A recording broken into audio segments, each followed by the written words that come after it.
صاحبوں، پچھلے دنوں ایک بڑی پرنور قسم کی محفل میں جانے کا اتفاق ہوا۔ بڑی مذہبی محفل تھی مسلمانوں کی۔ اس میں ہر طرح کے لوگ تھے، ہر طبقے کے، ہر مسلک، اہل تشیع، اہل سنت، پھر اہل سنت میں جو بڑی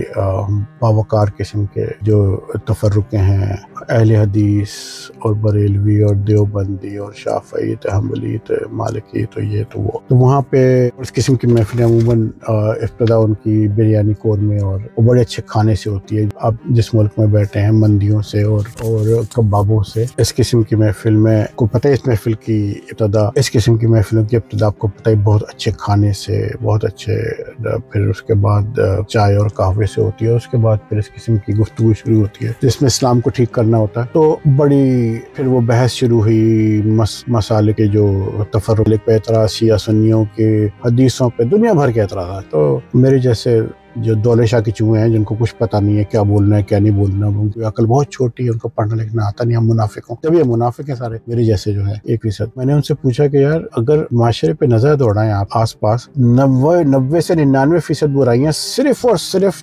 بنیادی مسائل پہ ہیں۔ جھوٹ نہ بولو، یہ نہیں کرو، وہ نہیں کرو، جس کا مذہب بلکہ کسی مذہبی فلسفے سے تعلق ہی نہیں ہے، بہت بنیاد ہے، جس پہ کہیں اختلاف نہیں ہے کسی مذہب کو، ایک مذہب کے فرقوں کو تو چھوڑ دیں۔ تو میں نے کہا کہ صاحبوں، کیا اس بات پہ بحث کر کے اس پہ اتفاق کر سکتے ہیں یا ہم نے صرف اسی پہ اتفاق کرنا ہے کہ وہ اہل بیت کے خلاف کیوں ہے، وہ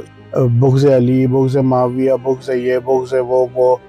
میلاد اور یہ اور وہ سارے، مجھے یہ نہیں سمجھ آیا کہ یہی سارے مسائل کی جڑ ہیں۔ چاروں طرف دیکھا تو ان میں سے کوئی بھی چیز مسائل کی جڑ نہیں ہے، لیکن بنیادی چیزوں پہ بات کرنی نہیں ہے کیونکہ اس کا اطلاق سب پہ ہوتا ہے یار، مسئلہ یہ اس کا اطلاق سب پہ ہوتا ہے، اور پھر وہاں تکلیف بہت ہوتی ہے کیونکہ اچھی بات بکتی نہیں ہے، بکتا اختلاف ہے اور بکتا صرف اور صرف مذہب ہے۔ تو میں سوچ رہا ہوں کہ بڑا ہو کے میں بھی ایک ایسا مسلمان بنوں گا اور ایک اچھا سا چورن لے کے میں بھی بیچنا شروع کروں گا۔ آمین۔